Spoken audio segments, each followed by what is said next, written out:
கேரள மாநிலத்தில் தென்மேற்கு பருவமழை கடந்த சில நாட்களாக கனமழை பெய்து வந்த நிலையில் வயநாடு பகுதியில் கனமழை கொட்டி தீர்த்தது.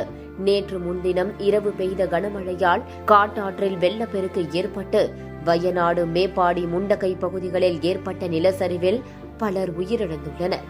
நிலச்சரிவில் சிக்கியவர்களை மீட்க வயநாடு மாவட்டத்திற்கு ஹெலிகாப்டர் மூலம் ராணுவத்தினர் வந்தடைந்தனர்.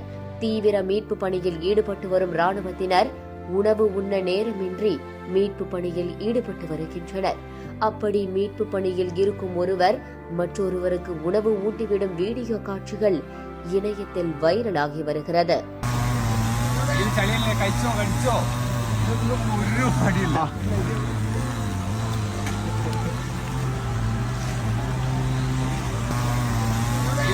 കഴിച്ചോ